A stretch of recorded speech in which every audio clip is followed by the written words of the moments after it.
Think about that, man. Don't be selfish. Like, I'm getting emotional.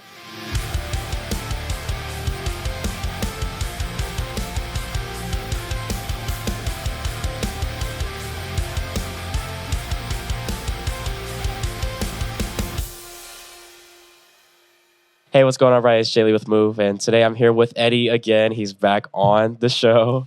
Yeah, I'm glad that you're here, man. So Pleasure. Today, actually, we're going to be talking about breaking generational curses. Like, it's a topic that not a lot of people really talk about. I feel like, especially us as believers. Like, I've said this countless times to people. It's like nobody really talks about breaking generational curses. People are always talking about, well, we're just getting better, but like, what about generational curses? Like, what about this? And I actually found it crazy. So I think it was like, what, 2 Sundays ago? I think it was 2 Sundays ago. 2 Sundays ago, seen Eddie. He told me, he's like, hey, man, I have PTO at work, and if I don't use it, they'll take it away. So I want to get on another episode. And I was like, all right, sure. You let me know. We record on Tuesdays. You know this. Yeah, absolutely. And so I was like, all right, let me pray and see what we could talk about. And I just found it crazy when you said breaking generational curses. I was like, dude, that's literally in my notes that I've been wanting to talk about. Generational trauma and curses. You know what I mean? So I thought it was insane. So God was definitely moving in that. Like, I literally didn't even get a chance to pray yet, and he already delivered. And I was like, wow, okay. Well, I was like, all right, God, well, you're in control, not me. So that's fine. Oh, man, it's a crazy topic. And I can understand why nobody ever wants to talk about it. It's really not attractive. You know, most people want to talk about, I'm a Christian now, life is gravy. And I don't know about everybody else, but that's not the case for me. Yeah. Sure, you get saved once, you don't need to keep going down to that altar. If you keep going down to that altar, you might not actually be saved. Mm-hmm. But dying to self and healing, generational trauma and curses, that's something nobody talks about, nobody thinks about. Most people probably just grit their teeth and go through day after day, not understanding why they're feeling what they're feeling or even what they're doing, So this has been weighing on me heavy because lately, I've had a pretty crazy upbringing. God has definitely brought me through it, but, I still struggle because I'm flesh. Yeah. And it's easy to gloss over this stuff. Nobody really wants to be as vulnerable as you need to be to break through it. But, you'll start noticing it once you have kids. It'll start meaning more to you once you have children. When you're just living for yourself, you get by, But once you have a child and you see what your unresolved stuff does to you and is getting passed down to your children. I mean, I believe anybody that has kids wants to give them a better life than they had previously had, but they're subconsciously subjecting them to stuff that, you don't even realize you're doing it. Like you're passing down issues that you had as a child or your parents, the way they parented you and stuff like that. So it's a really crazy topic. But, I believe that Jesus Christ has the power to break every chain. Every chain. I saw a post on Facebook the other day, and it had like a rope. And the rope was broken. It said it ran in the family until it ran into me. So it starts with you. You gotta be the one that wants to, say it's done here. Yeah. I used the analogy. It actually came to me this morning. I was like, think of it as like a car, right? Mm-hmm. That car has been broken, right? Your grandpa, great-grandpa, whoever got it, had it, broke, just left it the way it was, didn't fix it. All right, pass it on to the next generation. What did the next generation do? Left it broken again. So on, so on, so on, so on. It gets to you. What are you going to do? Are you going to fix that broken car? You're going to try to get it running as best as you can because you don't want to pass it on broken. You know what I mean? You want to end that, or do you just let it go and just continue on with the next generation of like, well, whatever. I look at generational curses the same way. You think of anger. If like somebody who hasn't figured it out generations ago, what happens? Once it gets to you, now you're suffering from it. But what are you going to do after you? Are you going to try to resolve that? Are you going to use God to give you that strength to get over that? Mm-hmm. Or are you just going to be like, well, it's whatever. That's just how I grew up, and you just settle with it? So I use that analogy a lot. I actually just, not even a lie, I just came up with it this morning. I literally got done reading my scripture. I was like, ooh, that's heat. Yeah. I was like, okay, like it's real though. Whether it's addiction, whether it's anger, whether it's, domestic violence, all these things are generational curses passed from other generations, because the root of domestic violence and anger it's the root of the same. It's anger. You know what I mean? Oh yeah. So it's like, all that stuff is passed down, dude. We're not talking about witchcraft. We're not talking about like voodoo. You just got cast. Right. You just got a spell casted on you. Like, we're not talking about that. We're just talking about things that have just been passed down and never been fixed, or never been brought up to, or never even had God help us, or help the past generations of getting through this issue. So now it's up to us to break that cycle. Correct. I mean, the Bible speaks as generational curses, slightly different than what we're talking about at this point in time. I believe God put generational curses on the people for worshiping other idols other than God. And, it trickled down. I think it was 4 generations, I believe, that the punishment came down on. It parallels, but, I believe what we're talking more about is just like the traumas that we've had growing up. I mean, if you were blessed enough to have loving, patient, peaceful parents that didn't have drug problems, rage issues. I mean, everybody experiences anger. But I mean, there's a difference between anger and just like pure rage. Yeah. I experienced all of that growing up, where my wife, God has blessed me with the best in-laws I could possibly ask for. I've never seen them angry. I've never seen, it's always been nothing but peace, love, understanding, joy in their heart. It's foreign to me, and for a while it made me very uncomfortable because it's not something that I was used to. Right. This time of year for me is hard. I didn't typically like Christmas. It's not that I don't like Christmas. Obviously, Christmas is a beautiful time of year. I mean, God sent His Son for us, for our redemption, which is the best gift you could possibly get. Oh, definitely. I wasn't. I guess the Christmas season. How they marketed it. It's not about Christ. It's about Santa. It's about toys. It's about, and if you grew up in a household where you didn't get a lot, Christmas really doesn't mean much to you. You're missing the whole entire meaning. Yep. So, I can remember from 12 years old, I had all this facial hair. And from 12 years old on, what I would get would be a razor kit and a bottle of Prefer stock cologne, and then socks and underwear. Like, should be grateful that I got anything, but what kid wants that? You know what I mean? What is this? And you're watching your brothers and your sisters get all the toys and all the stuff that they wanted. Yeah. So it just, Christmas didn't sit right with me for a real long time. And I have a choice. Like, that happened to me, I can own it. I can name it, which is what I've got to do. Otherwise, it's going to keep controlling me.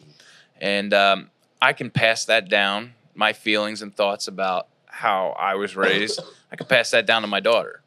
And then she could just be a little Ebenezer Scrooge too. But I don't want that for her, decorating the Christmas tree and all the rest. I'm like, oh man, I gotta decorate this tree. Now I gotta go put it up, put it back down. I was like, but it's something that you do together as a family to create those memories. I'm understanding it from a different perspective now. You know,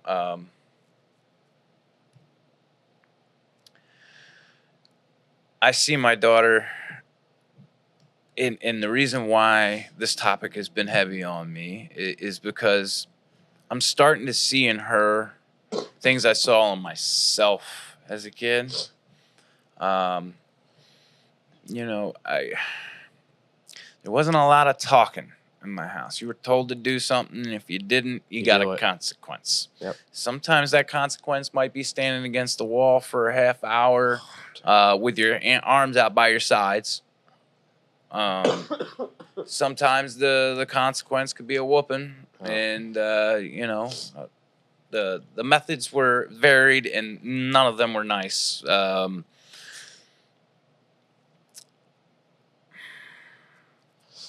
I mean, by all rights, some of the punishments that were bestowed upon me should have landed my parents in prison. Yeah, that for sure. Did I need to be disciplined? Absolutely, but I do not think that they needed to lay hands on me. I mean, how are you going to tell a kid, "I love you," as you're beating them? I'm doing this because I love you. I know. Spare the rod, spoil the child. But when my in-laws had to discipline my brother-in-law and my wife didn't get it that much because she follows the rules. Yeah. But you know, the way they did it, they sat down. They never did it in anger. The punishment was never done in the heat of the moment. It was a go to your room. I will be in there. They would go and pray, think about it, make sure that they're doing this for his good, not just because they're angry. And then they had a talk before a slight spanking happened. Right. I've never heard of pulling out belts, pool cues, and the rest of that stuff. Like, but I see the way that they live now, the way that they're raised. They're good people. I wish I had that. I wonder what my life would have been like had I had a different set of circumstances. Yeah, I agree because, like, as you're saying this, I'm like, dude, it was the same thing for me. You know, I was a kid who was always not following the rules. I needed to be disciplined, sure, but most of that always resolved in a whooping, like flip-flops, whatever you can get. I mean, the hard bottom flip-flops, like, dude, the stiff ones, those don't feel good. Hot Wheels track. Oh my gosh. Those things sting. Dude, like, and I literally get where you're coming from because I grew up the same exact way. Every time I did something wrong, well, all right, well, now I have to sit here and get a whooping for like half an hour, and I'm in pain. I can't even sit down for a couple hours because it's just been that bad. Or, like, I mean, okay, this one's not that bad. This one actually makes sense. Sitting at the table, writing sentences like 400 times. That's fair. That's fair. That's fair. You definitely learn quickly to never do that again. Right. You know what I mean? But as far as like anything like physical, like if I look at it as if you pop your kid, okay, that's different, but not in the face, nothing crazy where it's like, but I think there's boundaries, man. Like, I don't think as far as, I honestly don't think anything physical really resolves anything. I think if you physically hitting somebody, it's like just rage. And I feel like that's where rage is born in the kid. It's like, well, I'm constantly being hit all this time and you can't do anything back. So it's like you're just sitting there just bottling this stuff up, you know? Past the point of 2 years old, I don't think a spanking does anything. At 2 years old, you're starting the biting phase. You're starting to do some things, and you just don't have the mental awareness to even understand what's being told to you. Yeah. So I could sit here for a half hour explaining what you're doing is wrong and bad and how it's going to do whatever, but it doesn't sink in. It's a 2-year-old child. What they do understand is I got spanked for doing that. I don't want to get spanked again, so don't do that. Yeah. But once they've reached past that point of age, I don't know what your butt whoopings taught you. The only thing it taught me was pain is temporary. Yep. It's going to hurt. You're going to get through it, and then you're going to be on the other side of it. Hopefully you don't continue to keep making that same mistake, but if this is the only punishment that I'm getting, like, I've survived it once. I've survived it twice. I can survive it again. So, and it's hard to tell a child that you love them and that you're doing this for their own good. Nobody understands that. Nobody gets that. If you love me, how could you possibly hurt me? Yeah. So, and my issue, like, my daughter starts getting mouthy or is doing something. You know, she's a great kid, beautiful heart. Like I said last time I was on here, she's a strong-willed child, and she's an only child, so she doesn't have a brother or sister to commiserate with, or okay, I don't want to go through what he just went through, so she thinks she's grown. She thinks she's an equal in my house. Oh. So that is not the case. And when she starts, like, I've got to be honest, man, like, it's like a little bit of PTSD for me on a couple different levels, because I feel like there's resentment. I have resentment. There's definite resentment because she's getting away with what I never got away with. You know what I mean? Like, if I talk back to my dad, well, you're going to have the taste of blood in your mouth. You know, you're going to, you don't do it. Yep. You just don't do it. And then I'm sitting here looking at her, and I see it from her point of view, a paralyzed child that's scared, that just wants to be loved and whatnot, just wants a hug. So I can see it from her point of view. But then I feel like I'm my dad. Like, I've turned into my father, because it's like, wow, like there's something there that's unresolved that I'm just compartmentalizing. I'm stuffing it down. I'm a geriatric millennial, if you can't tell, with all the facial hair. So my dad's dad, from what my dad told me, because I never met him, he wasn't a man of many words either. It was do what you're told or you're going to get cracked. So hurt people end up hurting people. Yep. So, how he was treated, that's what was in his toolbox. And he's passing me down his toolbox, and he left me a hammer and a couple other miscellaneous tools. But when you only have a hammer, again, every problem looks like a nail. So it's like, I'm sorry my dad went through whatever he went through to have, him be the way that he was. Yeah. But I don't want to be like that towards my kid. So yeah, it's like a tightrope, man. Like, I want to do better, but at the same time, it's not her job to make me feel peace. It's her job to be a kid. It's my job to love her and to raise her right and to point her towards Christ. And it's on me to go and open up and be vulnerable and talk to somebody else about the issues, because we didn't do too much sharing feelings. We didn't do too much crying. We didn't do too much of that. It was basically do what you're told, and you'll be all right. Yeah. If you don't, you get the consequence. Consequence was always worse if you cried. Yeah. So. Oh, yeah, every time. And I was just thinking that. I was like, dude, if you keep crying, I'm going to give you something to cry about. I'm like, well, you already did. Yeah. You already did. So let's not make it any worse. And I just... The actions of physical anything when it comes to discipline affects a child. Not only that, but also affects a child a lot more is verbal. You know what I mean?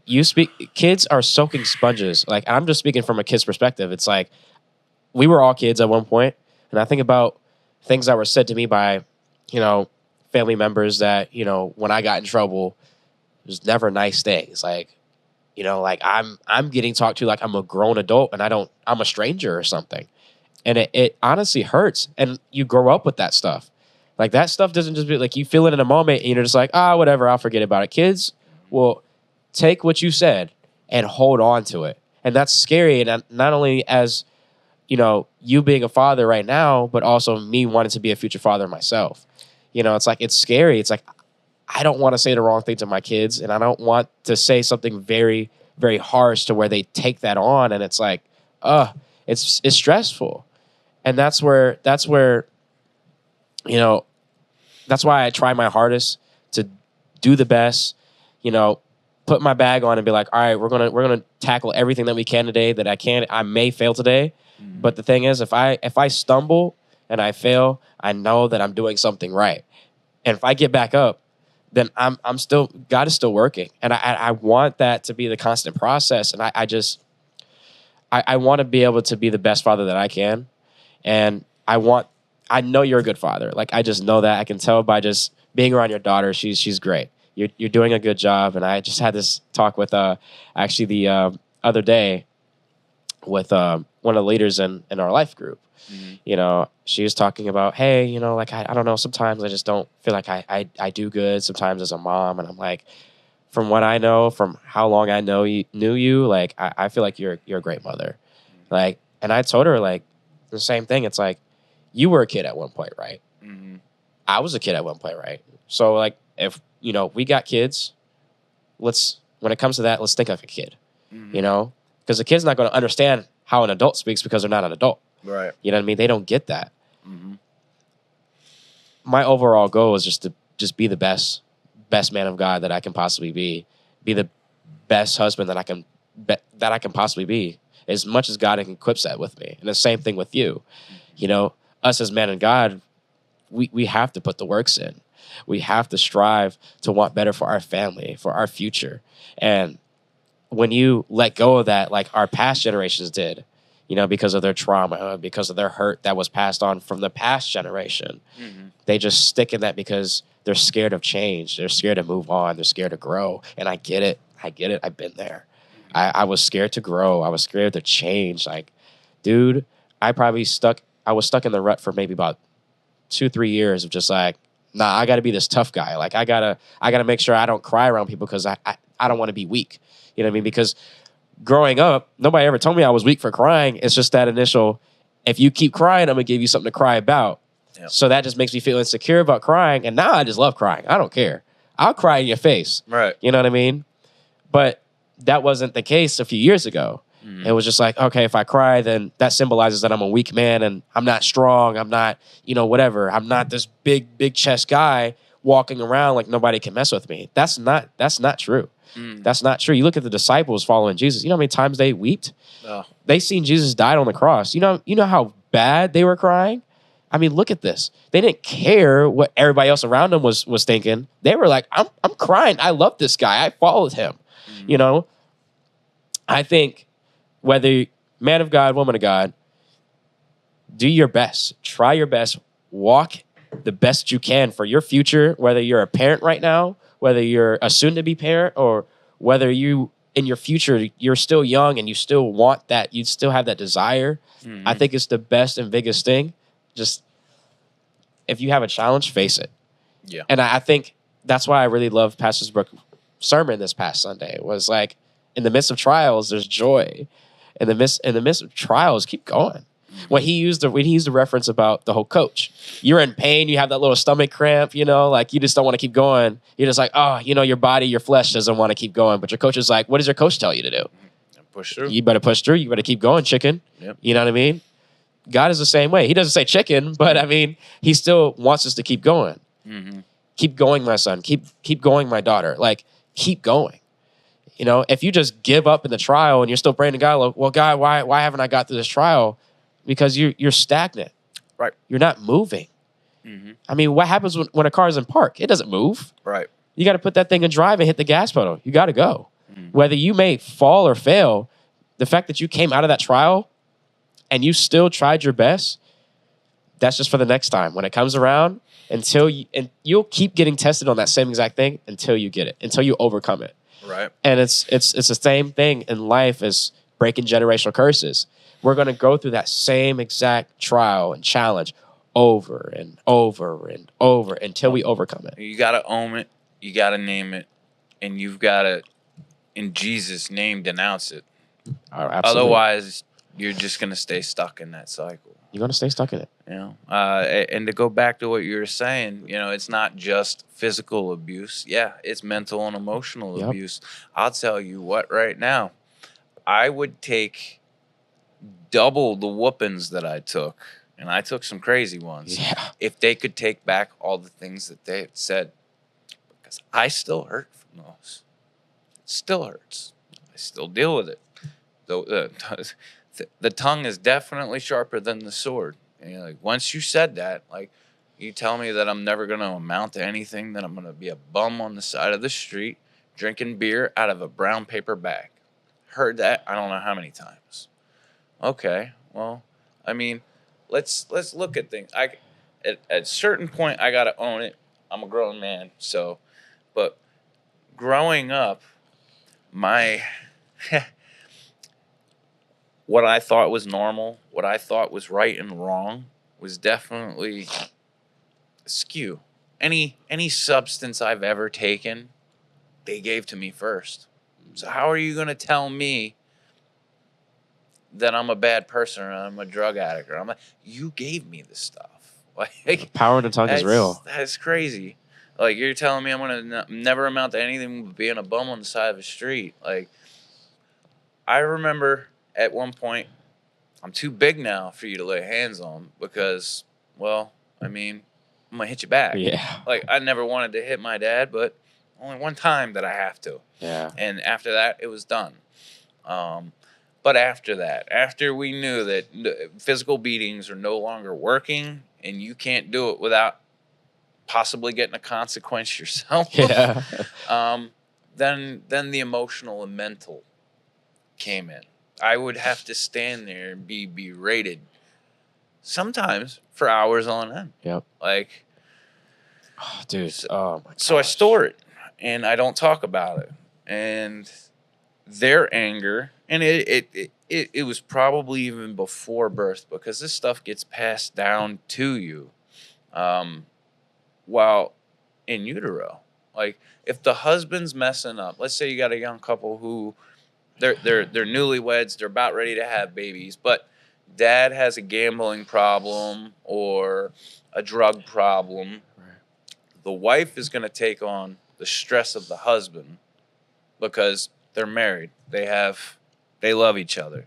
So any problems that the husband is having, even while you're developing, gets passed down because the mom's stressed out. Yeah. Her cortisol levels are raised. So you're having problems before you even got a chance to even take your first breath of air. Yeah. You know, you're growing up in a stressful environment. I'll be vulnerable, like, for a second here. This is going to be crazy, but Lydia was tearing up just thinking about I haven't thought about the trauma that I went through as a kid in so long. Like,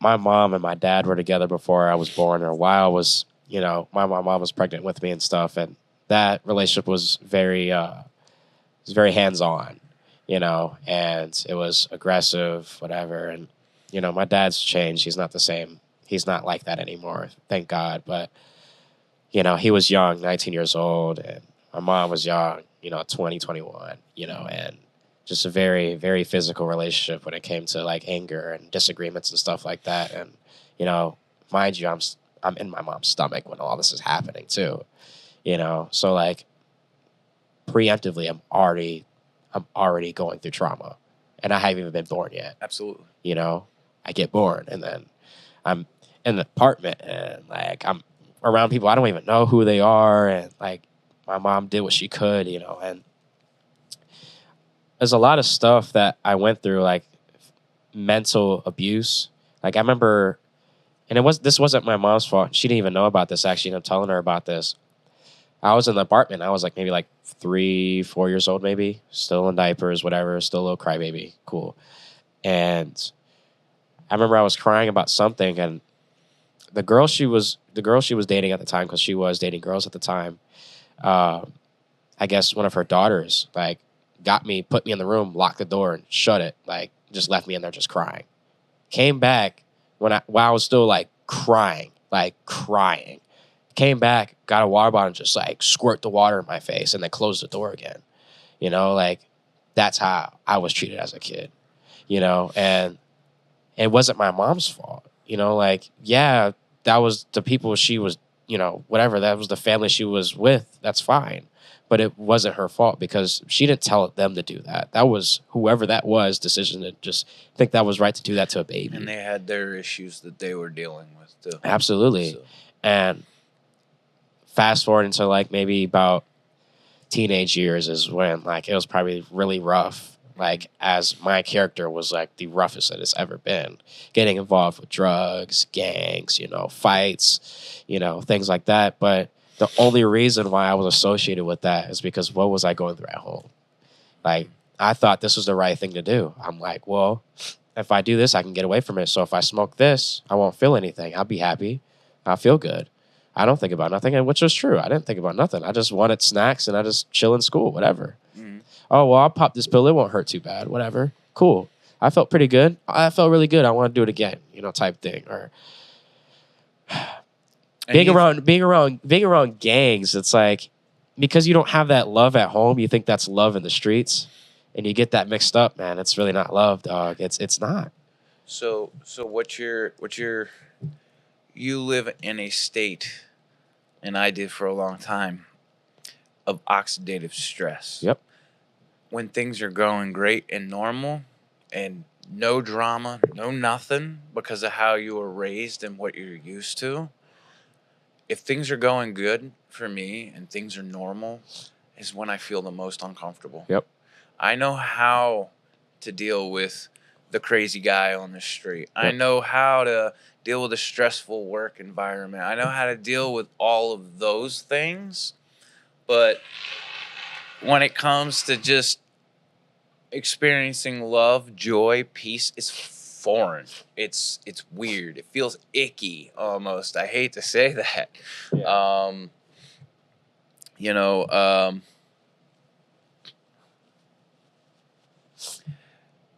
That's part of the reason why I just took substances. Like I just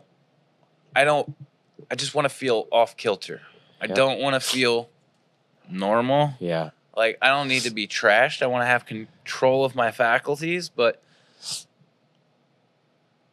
it's something mentally that I want to shut off.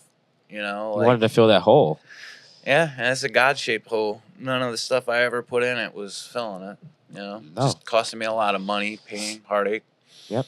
You know, even people that lived good lives, that had great parents, that didn't really have to experience the trauma that some of us had. There's a reason why they say, careful little ears what you hear, careful little eyes what you see. You know, your body, your mind does not know the difference.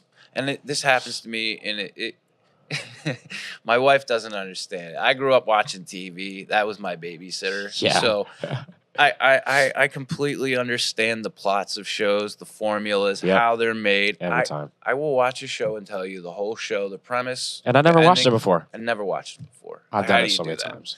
But if you do the job correctly and you're acting correctly, you're supposed to be making me feel a certain way. All right, I'm not supposed to watch the show indifferently. Like, I'm supposed to be invested in the show. So when I see a character and, you know, there are certain, just like, I got to remind myself, this is a TV show, bro. This isn't real. Yeah. Like, you know what I mean? Like, you're getting amped up because, you know, this person's doing, it's a TV show. Yeah. Real. But, you know, if you're a person that sits there and likes to listen to true crime stuff, like, you're filling your head full of murders and stuff like that. Yeah. And even though you haven't had to experience it yourself personally, you're still taking on that whole You're feeding it in. Your nervous system can't tell the difference. Yep. You know, Bruce Lee said, you know, quoting Bruce Lee, he basically said, never speak about yourself negatively. All right, because your mind and body cannot tell the difference between joking, sarcasm. Always speak of yourself in a positive light because words have weight and meaning. That's why it basically casts a spell. That's why they call it spelling. You know, if I tell myself that I'm no good, that I'm a piece of crap, that I don't deserve this, that, the third, then that's exactly how you're going to go about life. That's how you're going to process things. So, and that's a lot, I guess, easier said than done. I feel a little convicted when you said that, because I was like, there's times where I'm like, I'm joking and I'm saying like really negative stuff, like, oh, I'm stupid, I'm retarded. Like I like jokingly say that when I mess up or something, but then like after a while it's like, dang, am I really like?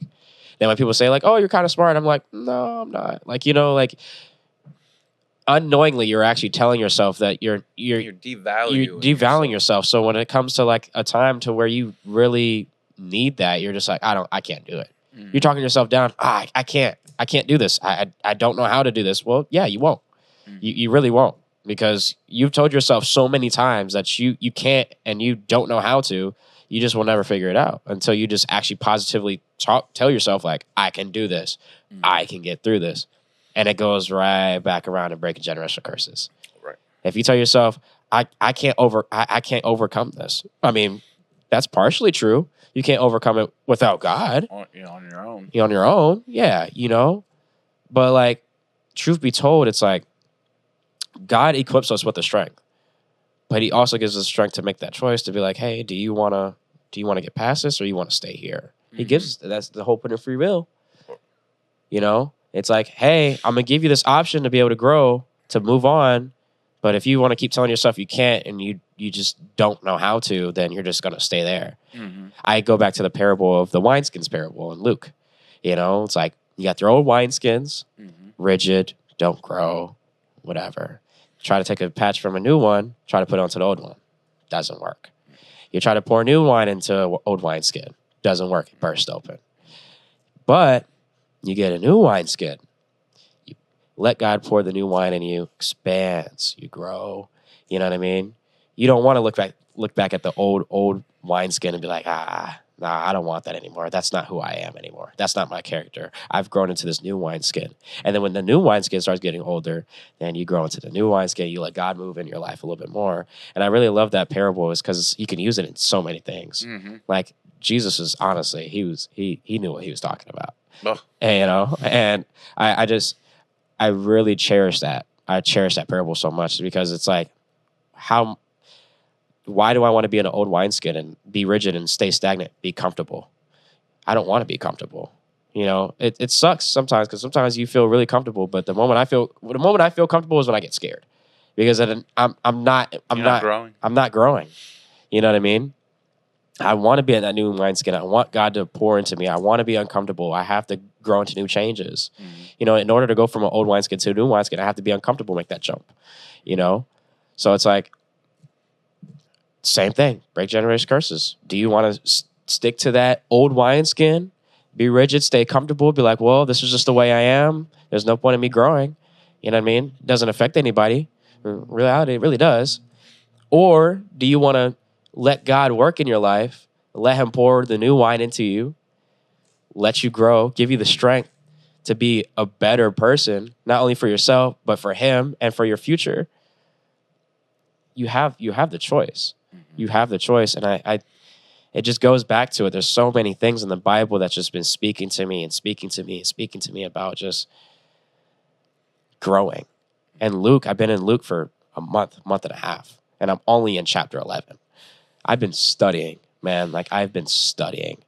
It's been great. I also, I read in 11 today about persistence in prayer. You know, be bold, you know, like constantly pray for needs and wants. You know, when Jesus told the parable about, the guy said hey, can you give me 3 loaves of bread? Because I have people coming over. I don't have enough to feed them. My friend said, no, I'm not. I'm not doing all that. Me and my children are in bed. I can't do all that, you know. And Jesus was like, because you were persistent, He gave you the bread. You know, it's the same thing in our prayer life. It's like, you want to grow from this. You want to overcome something. It's not going to just happen. You pray about it once and that's it. No. That's not how that works. If that's how it works, I'd have got everything I wanted. Right. You know what I mean? But it doesn't work that way. Persistence and boldness is what gets you, because you find the balance between needs and wants. The more you pray about it, like, this is kind of a want, so God, it's your will. Mm-hmm. Versus this needs to happen. Like, I want to overcome lust. I want to overcome anger, rage. I want to overcome these things. I want to overcome addiction. Mm-hmm. Persistence is what's going to have you go through that, because he's not just going to take it from you. He's not going to take it from you. He's going to give It's going to be a process. I saw a post the other day, God doesn't just, give me patience. Do you think he's just going to give you patience, or is he going to put you in situations where you're going to grow your patience? Yep. It's funny. And even in tests like that, that's where persistence comes in. Mm-hmm. What are you going to do? Are you going to try to solve it on your own in your flesh, or are you going to pray about it? You're going to invite God into it. Mm-hmm. That's where growth comes in. Mm-hmm. That's where persistence comes in. That's where you get that 3 loaves of bread. Because, all right, well, you're being persistent, so you're showing me that you actually want to work and you want to grow from this. Same thing with me and lust. I was struggling for a very long time. I pray about it, God. Like, I can't do this. And I fail over and over and over and over. But what happened? I mean, every time I probably give in or something, like, God, forgive me. You know how many times I failed, and I still do. Mm-hmm. But if it's something recently that I've realized with that, because lust has just been a curse for all mankind, to be really honest. It's just human nature. It's just what we have. Mm-hmm. But every time I failed, I brought God into it. Like, God, I turned my back on you. I'm sorry. You know what I mean? It took me so many times to realize that I just need to focus on him. When those thoughts come in, I know it's not of God, because God doesn't tempt us. No. That's not of God. That's purely Satan. Oh, well, you could do this. You can look at this. You won't give in. I bet you won't. And then you do, and then you're just like, oh, I fell for the trick. Mm-hmm. But the moment you get those thoughts, to get those like, I guess I could, like, it won't hurt. It's like you think about, okay, what happens though? My relationship with God is, I hurt my relationship now. I have to build it back up, which is, sure, if you fall down and you have to build it back up, then you better build it back up. Right. Don't let it just stay crumbled and just turn into dust and fly away. Mm-hmm. Let God work. Focus on God when those times of temptation come around. Like, I've been struggling with that for the past couple of weeks, actually. Like, it's been insane, the difference. And I think the difference with that was, every time I feel some sort of temptation come across my mind, some type of thought, I would think about it. I'm like, okay, I'll ask myself this question. I'm like, how would this benefit you? It won't. How would you feel afterwards? Well, angry, social battery would be gone, be very, very filled with rage, short patience. Like, I don't want to talk to people. I don't want to minister. I'm completely blind from that. I'm blind. Mm-hmm. It's like, why do I want to go back to that? Satan, you're trying to lie to me right now. You're trying to make me go for temporary pleasure and not for eternal gain. Mm-hmm. And I want eternal gain. And Satan, people, he has no power. I mean, he has no power. He has power that you allow him to have. He's already been disarmed and defeated. That's why snakes slither in the grass. Yep. Okay. He can tempt you, but he really has no power over you. Christ broke that. And that's up to you to acknowledge that and to kind of, denounce him. You cast him out. If you resist the devil, he will flee. Absolutely. The problem is, he just comes with so much attractive stuff. It's hard to resist. Everything that's flashy, like, oh. Man, what Christ did on the cross and the gift that he gave us, if you're willing to accept it and you believe, if you have the faith and you pray and you seek God's face in all things, whether good or bad, he has no power. This is the closest to hell that Christians get to. Yeah. Living in this world. I've been reading this book. it speaks on what we're talking about right now. I'd like to read an excerpt if it Yeah, doesn't go get ahead. us. Go right ahead. You're not gonna get us banned or anything. I think we should be fine. The author, whoever the author is, we just we're giving you a shout out. Free shout out. A free shout out. Neil T. Anderson, The Bondage Breaker: Overcoming Negative Thoughts, Irrational Feelings, and Habitual Sins. Oof. So, this little nugget here, it says you can win the battle for your mind. Romans 7:23 and 8, and Romans 8, 5 through 7 show that the center of all spiritual bondage is the mind. That's where the battle must be fought and won if you are to experience the freedom in Christ, which is your inheritance. Paul wrote, "For though we walk in the flesh, we do not war according to the flesh. For the weapons of our warfare are not of the flesh, but divinely powerful for the destruction of fortresses.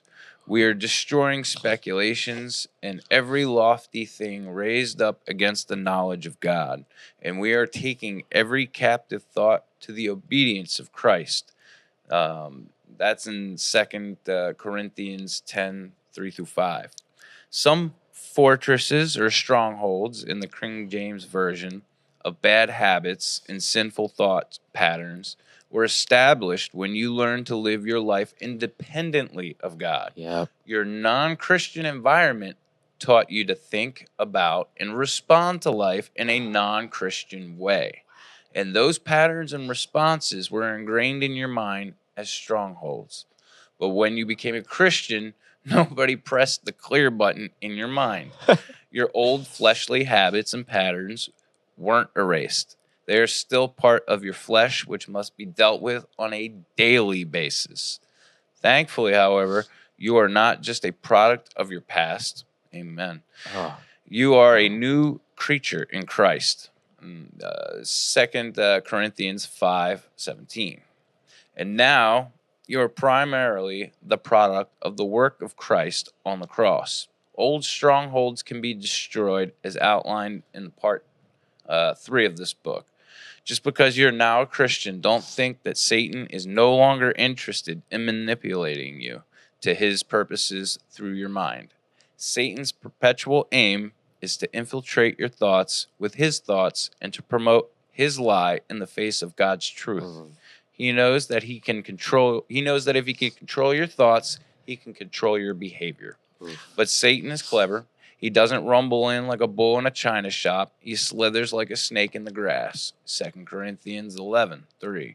He can introduce his thoughts, tempting you to act independently of God, as if they were your own thoughts or even God's thoughts. Scripture clearly teaches that Satan can put thoughts in your mind, even as he did with David in 1 Chronicles 21:1, or Judas, John 13:2, and Ananias, Acts 5:3. He says that one of his students exemplified how deceptive Satan's thoughts can be. Jay came to me in my office one day and said, Dr. Anderson, I'm in trouble. What's the problem, Jay? When I sit down to study, I get prickly sensations all over my body. My arms involuntarily raise. My vision gets blurry, and I can't concentrate. He said, tell me about your walk with God. I probed. I have a very close walk with God, Jay boasted. What do you mean? Well, when I leave school at noon each day, I ask God where he wants me to go for lunch. If I hear a thought that says Burger King, I go to Burger King. Then I ask him what he wants me to eat. If the thought comes to order a Whopper, I order a Whopper. What about your church attendance? I continue. I go every Sunday wherever God tells me to go. And for the last 3 Sundays, God has told me to go to a Mormon church. Jay sincerely wanted to do what God wanted him to do, but he was listening to his subjective thoughts as if they were God's voice instead of taking every thought captive to the obedience of Christ. In doing so, he opened himself up to Satan's activity in his life, which the result that his theological studies were being sabotaged. If you don't conquer Satan's temptation right at the threshold of your mind, you will begin to mull his thought over, consider it as an option, and eventually choose to act it out. Repeated acts form a habit, and if you exercise a sinful habit long enough, a stronghold will be established in your mind. Once a stronghold is established, you have lost the ability to control your behavior in that area. Much more will be said about Satan's ploys of temptation and attempts to control your mind and behavior in part 2. I mean, that's just a little bit. Wow. This book is full of all kinds of good, interesting nuggets. If anybody's struggling with addiction or just negative thoughts, sinful behavior, stuff like that, and you want to break that bondage, break that generational curse so you don't pass it around to your children, I'd suggest reading it. Again, it's a free plug to Neil T. Anderson, The Bondage Breaker. It's really good. I'm going to give this to you as soon as I'm done. I got a little bit more to read. But, yeah, sure, dude. That was awesome. I like when it said that sinful nature really rooted from like your independence from God. And I was like, whoa, that makes so much sense though, because we know how to live a worldly life. We know what it feels like to be separated from God and live in the world and just take in the flesh and how we feel. Like, yes, I want to search that. So then when we get saved, yes, we're not over our past, but we still deal with those things that we were so used to and that we followed for so long. And now we have to use the help of God to overcome that. It's definitely possible, though. It's 100% possible. I mean, there's proof of that in my life. There's proof of that in your life. It's like there's believers that I know that absolutely grown from who I once knew. Like, I had my friend Tristan on. Me and him, I did not like that guy when I first met him. I did not like him at all. I mean, I thought he was the most annoying person. I'm like, dude, what is wrong with you? Why are you so weird? Why are you touching me? I don't know you, But like, the character that Tristan is now is astronomical. Like, it's like completely night and day difference. He's faith driven, does things for the Lord. He's respectful towards everybody else. It's like, this isn't the Tristan I knew a year ago. He's a great guy. And it's the same thing for myself. It's like, I used to be prideful. Sometimes I still struggle with it a little bit. But it was like a mainstream for me. I was prideful. Whatever, get out my face. I don't know you type thing. And lustful, like very strong in lust. And just very angry to the general population of just other people and stuff like that. But like, God has worked so hard in my life and has brought me from the gutter. And he brought my plant, took it, put it in the sunlight, and let it just bloom. And that's how he's been working with me. He's taken me from that. And I've seen him just move so much in everybody's lives. And when you're moving so strong in God, you start to pay attention to that. You start to see like people are maneuvering their way, and you start to pay attention that people are growing, and you see how far they're getting. I love that. And I want the same even as everybody day to day who's going through trying to break generational curses. It's like, let's let God work in our life. Let him take your flower that's stuck indoors and take it outside, put it where it rains and there's sunshine and there's just happiness and joy and peace. Let him do the works. Don't be that flower that stays inside and ends up dying. Don't stay stagnant. Let him work, And I love it. I love the fact that I'm able to say that, God is there with me, and God is definitely working in my life. It's been beautiful, and with the podcast, it's been beautiful just hearing other people's stories, and it's just like, wow, God has done this for you. Like, I know what God's done for me, but like, wow, like I can't believe that he's everything, like everything. It doesn't matter where you come from. Doesn't matter where you come from. Jesus helped heal robbers, murderers. I mean, the dude on the one side of him went to heaven with him that day. I mean, it's never too late. It's never too late. If your heart is open and you want to receive it, yeah. you know? Absolutely. And just it's been great, man. And I remember when I made my Thanksgiving video like a few weeks ago, like that was the most, I probably cried for like half an hour making that. Mm. I was editing it and I was like, oh my gosh, I'm such a crybaby. But it's the honest truth. I'm so thankful for the podcast, but I'm so thankful for God to bring this onto my heart to start this. Mm-hmm. Like it's growing slowly but surely, but it's growing. And the fact that people are willing to come on and be vulnerable with me is the most beautiful thing ever. Because they're not just speaking to me. They're speaking to a crowd. Mm-hmm. And a crowd of people that are lost, that may not have anybody to talk to. All right. You know, I want to be that open door. I want to be that platform. It's just like, I get it.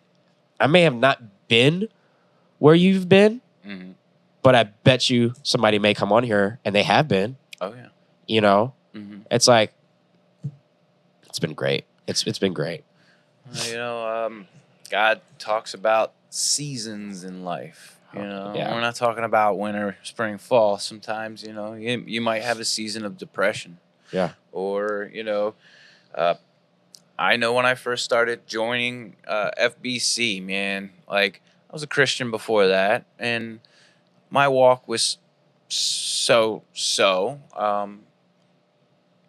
But I went to FBC and it just felt God move in a different way since going there. So I was on that pink Christian cloud, you know what I mean? Everything was groovy, baby. Yeah. Like life was looking up. And, you know, I still attend FBC. I love it. It's a great church. There's nothing wrong with it. But I'm in a season of my life right now where I don't have that pink Christian cloud. Right. You know what I mean? Like I'm experiencing just, I don't know. I mean, there's definite depression there. I'm trying not to rage. I know I can do it. It's in me, but I got to own it and again call it out. You know, in Jesus' name. You know, devil, get away from me. You know,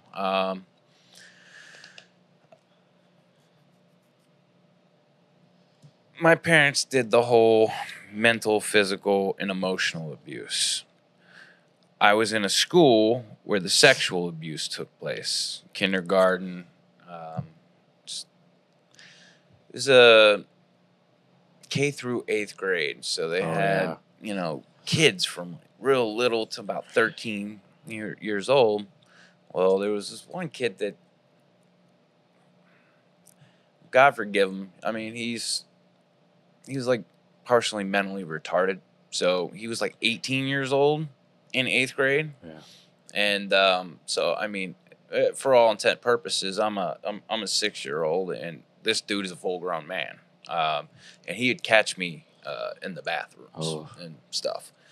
I never told anybody about it. You know, I was ashamed of myself because I didn't do anything to stop him. And I mean, there's a reason why. I mean, like my central nervous system shut down to protect me from that situation. I can look at it now and understand. Right. You know, what was a 6-year-old kid gonna do if he fought back against someone like that? I would have just gotten hurt even worse, but in a different way. So, you know, I shut down, locked it out, and just let whatever happen happen. And it wasn't like a one-time thing. It was like for the whole entire school year that year. And the guy knew enough to threaten me not to tell. Oh. So it wasn't like he didn't know what he was doing, but like obviously he wasn't all there either. So I had the fear of this guy's going to kill me and my family if I ever say anything. Yeah. So I didn't say nothing. And I held on to that until I was like 19. Wow. I didn't tell anybody till I turned 19. And that still affects me to this day. I can imagine. You know, I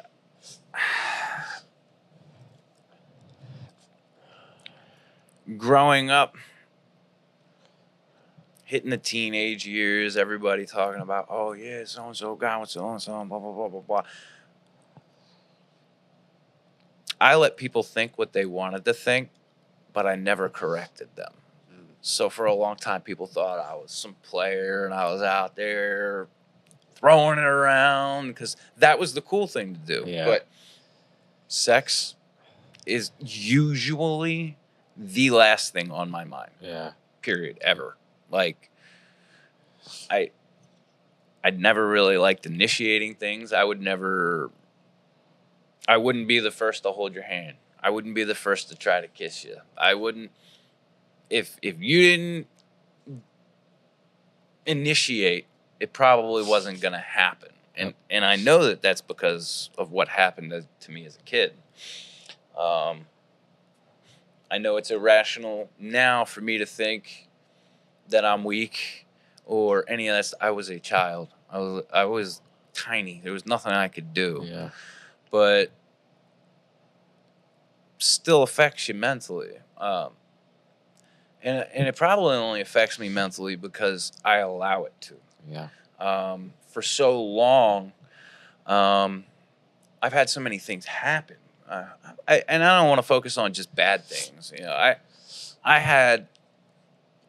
there was love. There were moments of joy. It just seems like the bad is way easier to remember than all the good. Yeah. So I don't want to paint my family and the rest of that in a completely negative light. Okay, so, but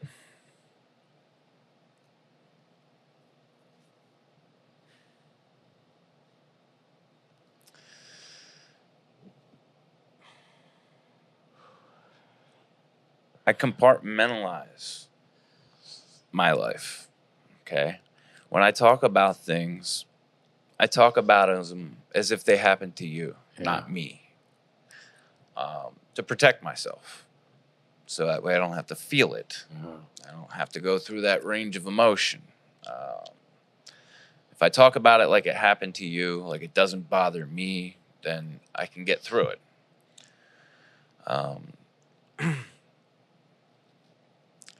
But I don't have to do that. You know, I can be vulnerable. I can say that what happened to me was really messed up. It was wrong. It hurt me. It still bothers me. But I don't have to let it affect me like it just happened yesterday. Like those physical abuses, that stuff's gone. The pain is gone. You just got to deal, like the book said, in the mind. Yep. So, you know, I've been a little more vocal about it lately, talking with people. I want to cast it out. I don't want this type of generational trauma being passed down to my daughter. I don't know how me getting sexually abused could possibly translate over down to her, but if there's a possibility of her having to deal with this, we need to nip that in the bud, and right now. I just...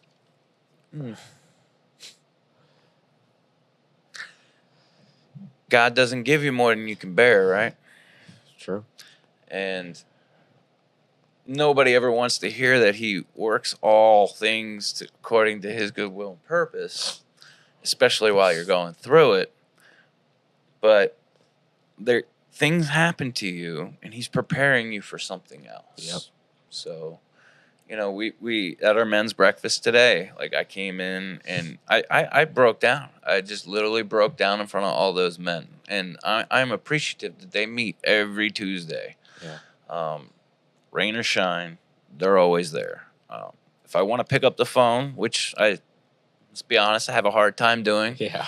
They'll answer it. They'll be there for me. They'll pray. They stopped what they were doing to pray over me today.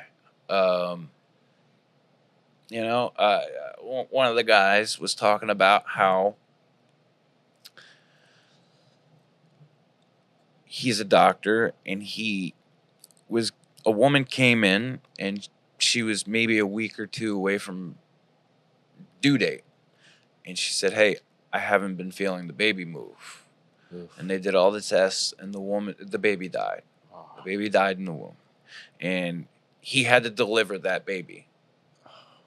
And he's like, why? Why would you put me in this situation? Why did it have to be me? Why do I have to be the one to deal with that, right? And then he had said later on in the future, a family member of his was pregnant and really far along. And she was not feeling the baby move either. Oof. So what he had went through in the past prepared him for what he had to do in the future. Wow. You know, I hate to think about the things that we've had to go through and what could it possibly be preparing us for? Like, am I going to miss the rapture and end up having to fight the battles afterwards? Because I feel like I'm ready for the apocalypse, man. Like, I had a psychologist tell me, you know, because of the way that I talk, they're like, first off, you need to write your story. It needs to get put down on paper. If nobody ever reads it, you at least did it for you, so it's out there. He said, son, you know how to survive. You're a survivor. You know how to survive, but you don't know how to live. Oof. There's a difference between living and surviving. Yeah. And I'm great at surviving. Surviving, I'll do it. I'll do it at surviving. But I'm scraping by. I'm not thriving. You know, I could be doing so much better spiritually. You know, it's not all about money. It's not about all those things. It's about the quality of life over anything. Honestly, quality over quantity. If I could just get a giant island that needed everything that I needed on it without having money or any of that kind of social constructs, and you just the Garden of Eden. If I could get to that, that would be awesome. Like I don't, you know, like you're not only taking on your past traumas that you haven't dealt with, and your family's trauma that they passed down to you. You got to deal with just normal everyday life and stresses. Yeah. On top of it. It's like, oh, dude. It's like, what am I getting ready to fight World War III, the head honcho? Like, goodness. Like, I mean, I told the guys today, I was like, listen, man, I don't need any of y'all bakers acting me, but like, I'm not suicidal. I'm not going to actively go out and try to end my life. Right. But lately, I have been feeling so apathetic towards life, which is even worse. Yeah. Because now you just don't care about nothing. Yeah. You know, and it's like, I wouldn't actively try to kill myself, but if I died today, I mean, I'm cool with it. Yeah. Like, you know, like, again, I'm a Christian. I believe that I'm going to heaven. I believe everything in the Apostles' Creed. So I know where I'm going when this life's over. I pray that transition isn't a painful one. Yeah. But I'm not scared of death. Oh, definitely not. I told him, I was like, if God came down today and said, McNulty, you got 4 minutes left, I'd tell him I only need 2. Yeah. You know what I mean? Let me say goodbye to my wife and child, and I'm ready to rock. Wow. You know, my pain, my suffering is over. Yeah. I'm going to be up there, streets of gold, you know, singing to Jesus. You know what I mean? I'll give him the solo that I've been waiting for forever. You know what I mean? Like, well, if I didn't get a chance to be on the praise team, it's time now. You know it's time now. So I mean, like, what have you been doing to work on breaking generational trauma and curses? Like, I can learn something from everybody. Yeah. So, like, what have I been doing? The moment I feel like I can do better in anything, I research, I find everything I can do to make sure I can do that. Of course, starting off in prayer, make sure like it's of God first. Mm-hmm. But the moment I feel like I use this a lot for inspiration, and it's kind of crazy because a lot of people usually don't. I usually take doubt and uncertainty. I take all that, and I'm like, okay, if I'm feeling this way, there's something I can do to overcome this. I can grow from this. Because obviously, Satan's trying to knock me down. Mm-hmm. He's trying to make me feel like I'm not good enough. Less than, yes. Yeah. And so what I do, I find things in the Bible, I talk to God, and not that it works all the time, at least not in the moment. I just put the work in to make sure I can do what it takes to better myself. Or, of course, like what you said about, like, for example, if you're praying for patience, God's going to put you in a situation where you need patience. Mm-hmm. You know, I pray over things like, you know, whatever I'm battling with. Like, I know that he's going to put me into a test. It may be the day of, it may be the next day, it may be next week, next month, next year. I don't know. Expect the test and do what it takes to build yourself up. So when you get to that test, you're just like, I can do this. Mm-hmm.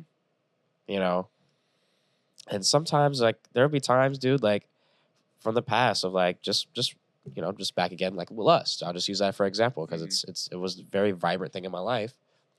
Is I'll literally talk to God and be like, God, just help me overcome lust. And the moment I get into prayer, instantly. And I'm like, well, you didn't give me a heads up, you know? But it's not really how that works. Mm-hmm. You know? God will put you in a situation, of course. And when it comes to breaking generational curses, like what rage, I pray over that a decent amount of times. I don't pray over it enough. I don't pray over it consistently. Mm-hmm. I hate being sick. That sounds so nasally. I don't pray over it as much as I should. But God puts me in those situations still. Like at work. I'll use work for an example. I deal with people at work that sometimes just really, really piss me off. It's like, hey, like, are you serious? Like, in my mind, I'm like, I could say so much to you right now. I can light you on fire right now. I really could. Like, come on. Mm-hmm. But I take a second. I just keep it to myself. You know, you don't act on rage if you take it to God and you just tell yourself and talk to yourself like, it's okay. Mm-hmm. It's not that serious. Why are you mad? What is making you so upset? Mm-hmm. Be there for yourself, you know? Invite God in. Have a counsel, man. Like, one-on-one, like, God, what is my problem? Why am I so upset? Mm-hmm. Then you ask yourself, okay, what can I do to grow from this? Mm-hmm. What can be my next step? How can I get out of this rut? You know? And I try my best. I really do my best. Sometimes I slip out. Sometimes I get, be a little smart aleck, whatever. Mm. You know, I slip up sometimes, but I don't rage. I don't say to somebody, F you, screw you, whatever, blah, blah, blah. I don't go off and say that. Like, I used to be really bad with that. I used to be so bad with that. Leave nothing unsaid. Nothing unsaid. Like, I'm man, I'm bold. I'll say what I want, you know? I'm blunt, whatever. I'm going to tell you how I feel. I used to be that way. But, man, you realize how bad that hurts people? And not only hurts people, but hurts yourself in the long run, too. You know? And I use the podcast as like that teeter-totter for me. Like, all right, well, I'm representing Christ, and I'm also representing my podcast. It's public, man. Mm-hmm. I can't be out here just talking to people any type of way. How would that look? Oh, well, you're out here talking about God, but you just called me the B word just the other day. Yep. You know? How does that look? And I take move. I'm like, okay, well, I don't want to act like this because how does this look to other people? I want to do God's work. I don't want it to be like I'm just playing podcast for an hour and a half and then going out and treat people, church, or church or whatever, Bible study. Yeah, I'm reading the word, and then you're whatever. After that, you're not. You know, I use that as a pedestal for me. I use, I think about future family, future wife. It's like I don't want to be in a marriage or have kids where I'm a dad who's just full of rage. You know, I'm quick to act on anger because the Bible tells us all the time to not be quick with your words. Oh, do not be quick with your anger. Fathers, don't lead your sons to anger. Yep. You know, I read that Paul wrote about that I think in Ephesians. I was reading Ephesians, and he was like, "Men, don't be quick with your anger. Don't be quick with your words." And that's something I suffer from, of course. And yeah, once you throw it out there, you can't take it back. you can't take it Like back. I was There's no coming saying, like back. There's no coming back from that. those words that my parents said to me when I was a kid still sit in the back of my head, rent free, Rent free. and affect me to this day. Day to day basis. You know, like I mean, I don't. Maybe they said what they said to knowing that my personality is I'm gonna prove you wrong. Right. Like I don't know if what they did helped me or hurt me. It's more negative. I than think two things could be positive. true at once. Yeah, Yeah. but you know, that's, yeah. I mean, I'm used to having walls put up, and me have to knock them down, or go through them. Like, I'm 30 some years old, living in my mother and father-in-law's house with my wife and child. Absolutely appreciative that they allowed us to move down here in with them, save money. You know, they're in their late 70s. If we didn't come down now, it wasn't going to happen. They wouldn't have gotten to know their granddaughter. So it was beautiful. And they didn't really want to take my rent money. They didn't want to take any money from me, but I'm like, no, I got to pay you something.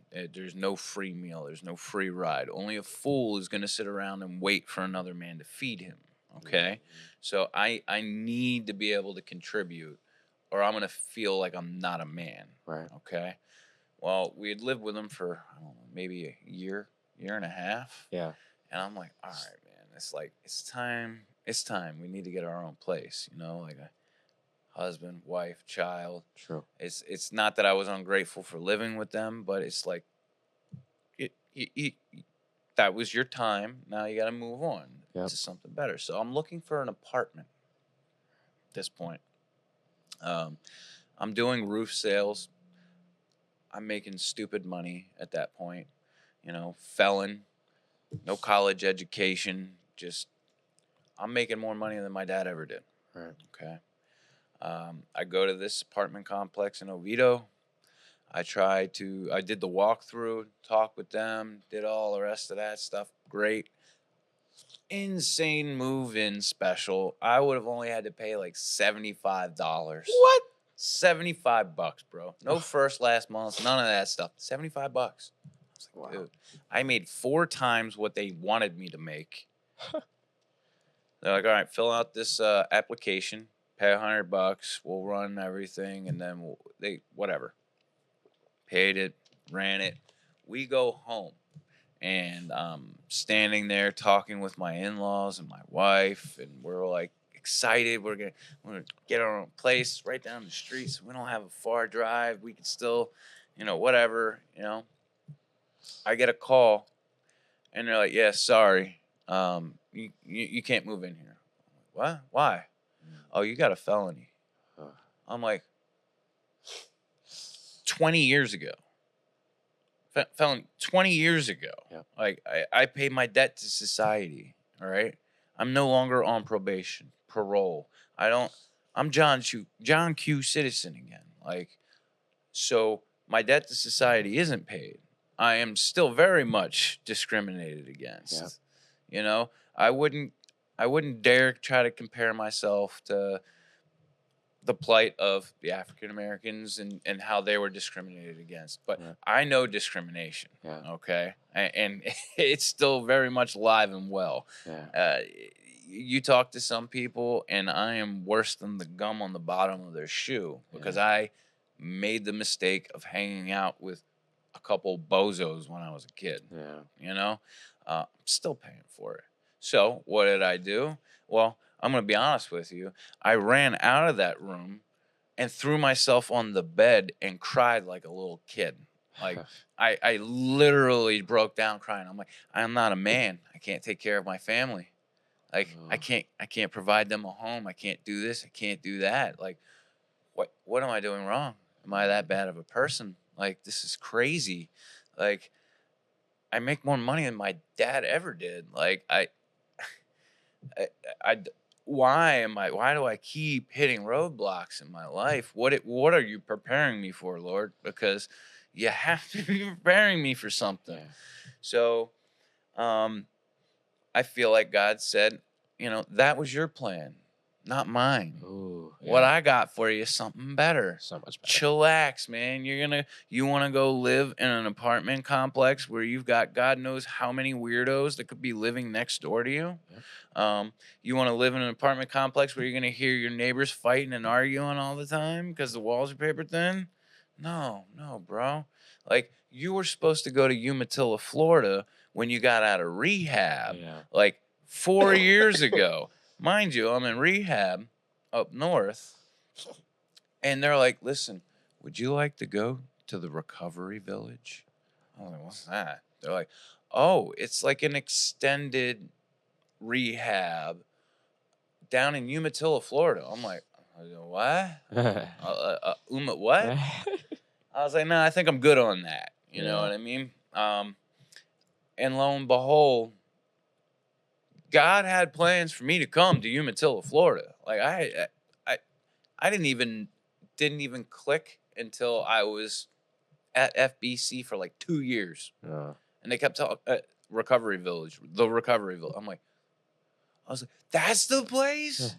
And recovery village comes into Umatilla FBC.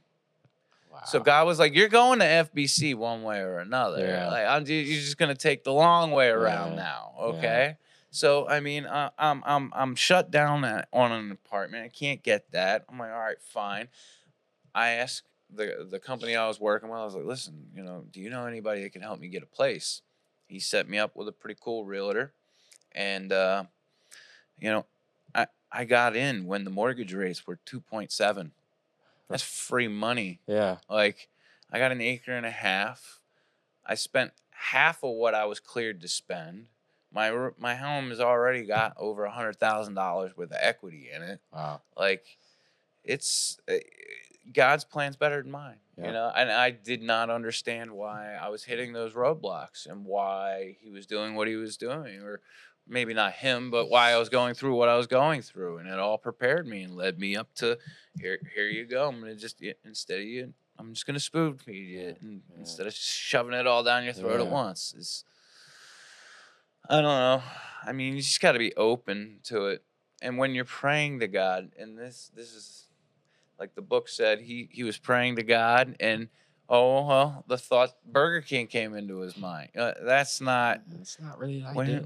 It's not really the greatest face to eat, so I don't know if it'll be too much of nourishing your body. Well, he was confusing subjective thoughts in his mind to God's word. Yep. But when you pray and you're asking for these things, my wife even asked me today. She's like, "I know you pray, but are you giving God the time to answer?" Oh, yeah. Or are you just talking over him? Like, yeah, you know the words, you know the scriptures, but are you actually listening to hear him? Yeah. Or, I don't. Yeah, that's. Yeah, I feel convicted on that. It's like I suffer from that. How many times? A lot. It's because it's like, I'm not hearing what I want to hear. Yeah. You keep thinking God's not listening or talking back to you, but he is. He sends people. Like, yeah, I mean, so I guess my inspiration to you is when it comes to like what I do, trying to break curses, it's just bring God in, let him work, but also put the work in yourself too as well. Because like he can't work with you if you're not, being his coworker. Like, hey, all right, let's work together on this. mm-hmm. I do a lot of research. I like to try to play through like, okay, like I have to take my time with this. This is going to take a while. It may take some time, and that's okay. But just trust God in it, first of all. And second, you just got to put the works in. If you want it for yourself, you have to work like you want it for yourself. Mm-hmm. You gotta think about other people. You gotta think about what's in your life. What's God's done for me. It's like, don't take that for granted. God has equipped us with the power and strength to be able to overcome. It's like, are we gonna allow it, or are we just gonna be like, yeah, I got the strength, but I don't want to use it because like, why would why I got to do it? You have the power to do it, type thing. Right. You know, so that's usually what I do, and I don't know, man. It's been working. You know, I've gotten through stuff. When your focus is on God and what He's done for you, like the things that you go through, not all the time, but some of the things that you go through, like maybe like again, like you said, seasons of depression or seasons of doubt, uncertainty, and discomfort. You know, it's like, ugh, you know. But I look at it as like, if you're feeling like that, then that may be a weak area for you that God's trying to work on you. Mm-hmm. You know, it's like, you're depressed. All right, well, why? What's going on? Okay, well, what are you going to do in this season? You're going to just stay there? You're going to do your best to grow in it. It may not be overnight. More than likely, it probably won't. But where's your faith? You know? Yeah, you don't look like Jay Cutler by going to the gym once, man. You know what I mean?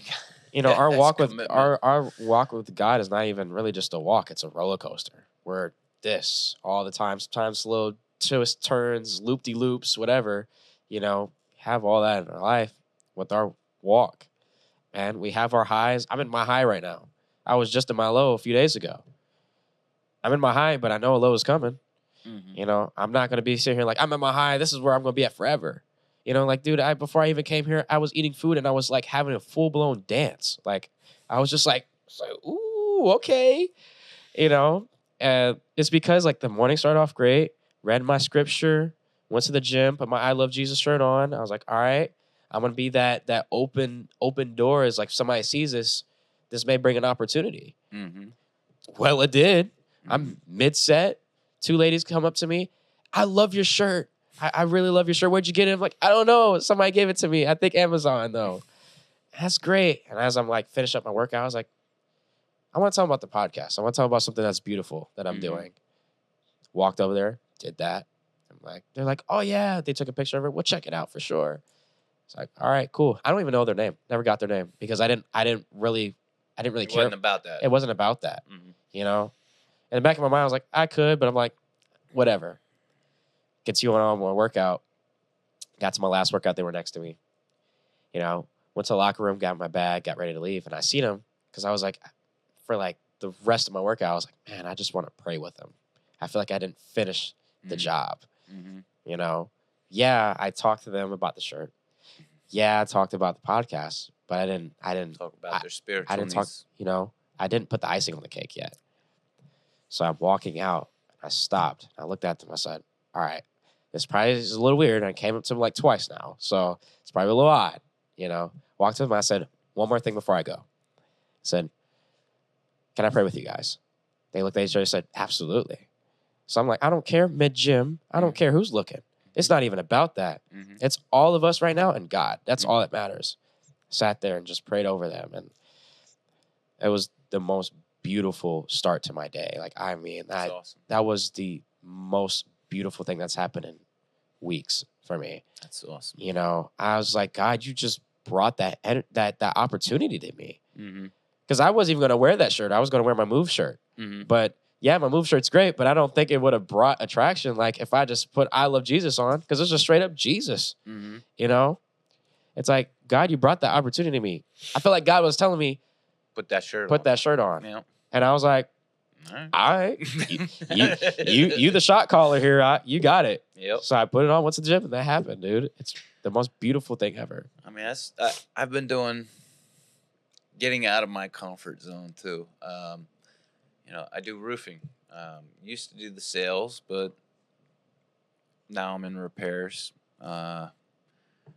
Bottom line, I don't sell the way that they want me to sell. It's not that I'm a good salesman or, you know, I have the customer's best interest at heart at all times. Yeah. But I'm not going to conform. I'm not a high pressure sales tactic kind of guy. Yeah. Like, I make you aware of your options. If any of those work for you, cool, we'll do it. If not, you can tell me no, I'm a big boy. So I'm back to repairs now. I can still do sales, but they're only self-generated leads. Yeah. So whatever I can muster up, which is cool. But God made it where, you know, I'm stressing out about money at this point, right? I'm used to making this much money, and now I'm going back to punching a clock, which you can only make a certain amount at that point.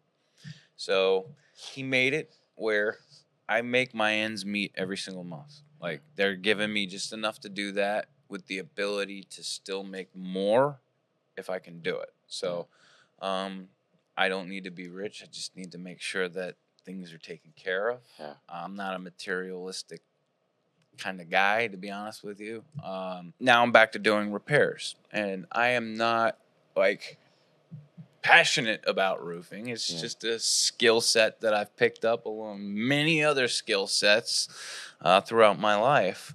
So to find fulfillment and meaning, you know, I introduce myself. I tell them what I'm about to do to their roof. I tell them I'm going to take photos throughout the whole process. I'm not a lazy guy. I don't skip steps. I don't do shortcuts. It's going to be done. It's going to be done right. Yep. Because it's my integrity. Now, it's going to sound weird, Mr. Customer, Miss Customer, and this isn't like a ploy or like a gimmick. This is something that I do to find fulfillment. Yeah. Is there anything I can pray for you about, or pray with you, over you, whatnot? I'm gonna be up on your roof doing repairs, rocking out the Christian music. Yeah. So you may hear me singing. Apologies. I'm singing to an audience of one up there, but while I'm up there doing my job, if there's anything that I can pray over your house or you or your family, like, let me know. And I think I maybe caught one or two people that obliged me that could care less one way or another, but I'll say 98% of the people that I put that to, they're like, absolutely. Please, you know what I mean? And we're praying right there, Wow. So I remember you saying that last time you were on here. You were telling me that you're doing your ministry through work. And I start changing people's presets in their car to Z88.3. So they have to actively like push the word of God out of their life. So hopefully they keep one of them on Z88. Yeah, right. But it's a little something that I do. Yeah. I mean, I look at the parable too, and look, that was about the lamp. Nobody put it on a basket. Yeah, nobody gets a lamp and put it under the bed. Mm-hmm. You take that lamp out, you put it on the dresser so everybody can see it. Right. It's the light. It's a light. Jesus wanted us to spread the light, spread the gospel. Like, why would we take the good news and hide it? Mm-hmm. That's not what he wanted us to do. That's not what he did. So why? Come on, like we have to do that, and just you doing that is proof of you taking that lamp and not even just putting it on the dresser, but putting it at the front door. Like that's just like, hey, I'm gonna be doing what I do. I mean, I'll set your house on fire if you want. Yeah, if you need that much light. I mean, we can get it roaring. Yeah, just on fire for the Lord. Literally. You're literally doing that, and although you're not passionate about work, but you are passionate about your relationship with God, and that you're prophesizing that to other people speaks miles, dude. Like there's one thing that Noah told me was that find joy in the little things, even in times of what you're going through in the season right now. In the season that I go through, I've tried my best to find joy in little things. Mm-hmm. Like I'd use, for example, last night. Last night I was in here. Something happened. One of the guys made me upset. I was like, whatever, stormed off, and then kind of set my tone for the rest of the night. Like, I'm just ready to go home. Don't really want to talk to you guys. Telling the guys to come and help me set up the area back up, clean it up a little bit. I'm kind of just trying to not be like an a-hole about it, but kind of just being like, hey, man, grab this cable, wrap it, put it over there. Very blunt, straight to the point, whatever. And one of the guys, never seen him before, he was like, oh, what do you guys usually shoot in here? I was like, oh, my podcast and stuff. He's like, oh, yeah, what's the name of your podcast? I was like, oh, MOV3, so just with a 3 instead of an E. And I just kind of, that's where it started. I just started talking, and then boom, Talk of God just came up, and we just changed my entire night. Right. It's like, isn't that funny? I was like, well, thanks God. You just took my pride and my anger and just said, boop. Yep. Get out of here. I want to hang on to my anger when Yeah. it happens, and I feel like I'm righteous in it. Like it's like God will humble you though. Like, yes. oh, he humbled me so hard last night. I literally had to pray. Like when I got home, I was like, God, I'm sorry. You had to humble me, because it was one of those moments where I was just hanging on to it. I was just like, I just want to stay there. Yep. You know. My wife's like, how come you can't just change your attitude like that? I'm like, I'm not a light switch. Yeah. Like, it took me a lot to get this angry. Yeah. And it doesn't just switch just like that. And even if I could, I don't want to, because if it took me that much to get that angry, I have every right to be angry. Yeah, I just want to stay there. there. But who am I punishing? Yeah. I'm punishing myself. Yeah. And the people around me that don't even deserve it. So I would say with that too is when I get really upset, I do a lot of self-reflection. It's like, do I really have a right to be angry like this? To this point where I'm holding on to it? Like, I get it, some circumstances, okay, you know, but most of the time, they're really petty. You know, it's like, all right, I get it if I was upset for maybe a couple minutes, but if I didn't get over it and I'm still hanging on to it, I'm just like, I just like being angry. I just like being here. It's obviously just meant to happen. It's like I do self-reflection. I'm like, okay, how is this going to affect me? How is this going to affect my relationship with other people? And how is it going to make me, how much is it going to distance me from my relationship with God? You know, those three things right there will make you be like, you know what? I think being upset is really not all that, it's not all that fun anymore. Right. You know, like happened to me the other day. I felt really, really condemned at church because I was going through something and I was just like, I felt like I was so stupid and I made a terrible decision. So I just kind of just start beating myself up. I'm just like, I regret it. And I'm like, I was so upset. And we were going to, you know, some people's house, you know, not some people, I want to say that, but church family's house. We went to their house after church and hung out with them. But everybody else, all the boys, they were all leaving. They're like, hey, you coming? And I just sat in my car, didn't say anything, just angry, just, you know. I took conviction, and then I started condemning myself over that. And then I was just sat in anger and in pity. Like, it was awful. I sat there for like 20, 30 minutes just scrolling on my phone. Then I stopped, and I was like, how long am I going to do this? How many times am I going to do this? Is this manly of me to do this? No, I'm acting like a child right now. I'm isolating myself. I'm not responding to anybody. I'm just like, don't talk to me. Leave me alone. I want nothing to do with you. I'm tired of you. You know, I had to be like, put my big boy pants on. You take your behind over to this house and you're going to have a great time. Because what you're feeling right now is only temporary. You can get past this, you know? And so I bit the bullet and said, all right, drove over there, walked over there. First conversation I had, he's like, I didn't want to talk. I did not want to talk. I promise you I didn't. I was like, I can care less what you're saying to me. And about 10 seconds in, I'm just like, it's not that bad. Like, it's okay to talk. It's okay to be open. It's okay to just get over what you're going through. Don't make your problem somebody else's problem. You know, it's not their fault. They don't know nothing about it. And then just more conversations kept getting brought up. I was still a little uncomfortable, but just kept doing it, and then had a great day. That's awesome. You know, and I'm gonna try some of that. Try it, dude. Try it. I'm gonna try it. Use the ingredient, man. It works. I know that I wear my emotions on my sleeve, and if there's something bothering me, people know. Like I can't. It's impossible for me to hide it.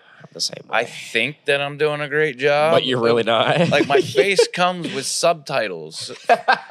It does. Like you be talking, and in my head, I'm like, but my face is conveying something completely. Like, I didn't say anything, but you know what I'm thinking just by looking at my face. Like, yeah.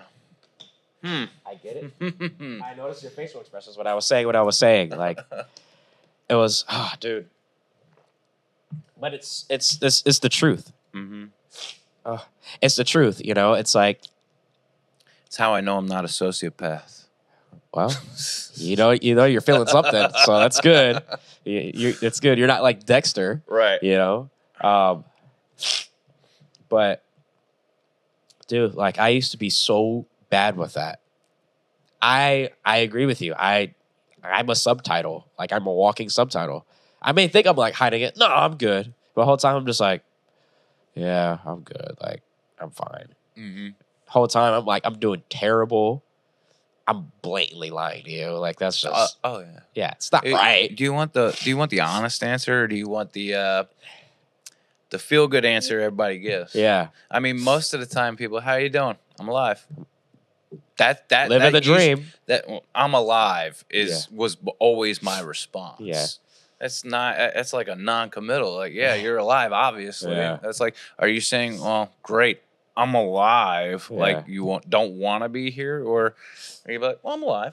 I had to break that. Yeah. I still do it from time to time. How you doing? It's yeah, I do it too. I get it, but also of me, isolating myself. Mm-hmm. That's a generational curse too, because my dad does it. Mm-hmm. My mom does it. My grandpa is so bad with it. I mean, you never know he's going through something. Never. You don't really realize you took on to that stuff till you get older. You're just like, oh, I was raised by a woman, so kind of act like one sometimes, not gonna lie. But I'm like, I can't keep doing that. Like, I used to be so bad with isolating myself when I got upset that I literally one time I got so upset because somebody snapped on me. I shut down and we were going to see like Twister. Those entire 2 hours, I just sat in the car. I was like, you guys can go watch the movie. I'm okay. You know how bad? Like, I felt okay afterwards after they came back and stuff, but who did it really affect? Them. Because they were all texting me, hey, man, like, come in. Like, what are you doing? Like, no, I'm going to pay for your ticket. No, I'm good. Like, I'm okay. Like, I'll stay out here. I don't want to affect you guys. I don't want to mess you guys up. Meanwhile, you're already doing it. Right. Yeah. Exactly my point. And it's like you get to a point you do, and that's where self-reflection comes in. How many times have I done this? And every time I've hurt myself and I hurt others. What do I gain from it? Not a thing. Just a bad memory. Just a bad memory. I could have went in and enjoyed that movie. I could have had a great time. But instead, I chose the flesh. I chose my anger. I chose to just stay in it because that's what Satan wanted. We give him too much power. It's not even that Satan just ruined my life or Satan just be like, you know what? You're going to sit here isolated. No, I let him just do his thing. I didn't put it aside and be like, all right, I'm going to do things the godly way. Instead, I was like, you know what, Satan? Come on in. That's basically what I did. It's basically what I did. And we do it all the time. We try to blame Satan, but really it's us. We're that open door for him. Oh, we're giving him the power. We're giving him the power. He has 0 if we don't give it to him. Right. So Bible says it multiple times. How many times? Can't even tell you. Can't even count on my fingers how many times it says it. I mean, our inheritance in Christ is everything that he had before coming down here to do what he did for us. We get that. That's what we get. That's what we're inheriting. But Satan definitely doesn't want us to think that. He wants to think that, we're of the world and we're just as bad as everything else. Yep. Like, resisting doing bad things is easy because, like, you don't want to go to jail or you don't want to get blasted in the face. Yeah. So you don't do those things, but resisting those thoughts and those feelings. That's where I get tripped up every single time. Every time, dude. Every time. But that's why I say what I said. I don't like being in my feelings bag, man. But that's why I said what I said because I know you suffer from the same thing I do. I can just tell by what you were telling me. And it's like, that's my inspiration to you is self-reflection is the biggest thing. Because that's something we cut off, when we're set in that. We want to be angry at everybody else, but we're not angry at ourselves. Like, come on. Why are we angry at other people? What they didn't even do anything. Right. Or maybe they did wrong us, but what does the Bible say? Forgive those who wronged you. It doesn't tell us to be, I'm going to stay angry at you because I don't know why, because it's just how I'm feeling. If we hang on so much to our feelings and not what God wants us to do, we're going to stay in our feelings and flesh and not grow. So in order for us to grow, we're going to go through a situation like that. I had to go through a situation like that, like I did the other day, to just be like, what do I want to do? I want to choose my flesh, stay in here 2 hours, stay in my car, stay in this parking lot, scrolling for hours, or go home, or then be like, oh man, I should have just went, live with that regret and be like, man, that could have had a good time. Or put my pride and ego aside, stop being a little dirtbag, suck it up, be a man about it, go do it, go have fun. You know what else is also interesting? What's that? As a punishment for not dealing with your past curses, trauma, and everything else, your body stores all of that, right? Gosh, dude, yeah. Now, I'm 39, but I sometimes feel like I'm in my 60s with the way my body feels. If you don't deal with it, your body's going to deal with it. And it's not going to be pretty. Things shall manifest. Like neck and shoulder pain. Why am I all of a sudden feeling like I ripped off my right arm? My rotor cuff is damaged. Like, oh, yeah, you didn't actually do anything to hurt yourself, but your body is wherever you, let's say you were, I don't know, you were beat or something was injured and you never dealt with that emotionally and mentally. That trauma is still there and will manifest again in physical ailment. Yep. If you don't deal with it. Absolutely. Like you could cause so much stress to yourself by not dealing with things that you're going to bring about a stroke, embolisms and aneurysms and heart attacks. Yep. You could stress yourself out and give yourself cancer. There are things. Your body takes a toll. Like your body, you're stressing, and then you just don't deal with it. Your body's going to take it like a truck. Yep. So yeah, it's true, man. I really appreciate this talk today, man. Yeah, man, brother. This was much needed, and I hope that it really touched somebody, because it's a very, very, present thing in a lot of people's lives, and not all people really understand it, or maybe they don't want to acknowledge it. Maybe they don't want to talk about it. It's unattractive. You got to put the work in. It's uncomfortable. I'm a Christian now. Everything's supposed to be good. It's like, yeah, everything's supposed to be easy now. No. It gets harder. No. It gets so much harder. It gets so much harder.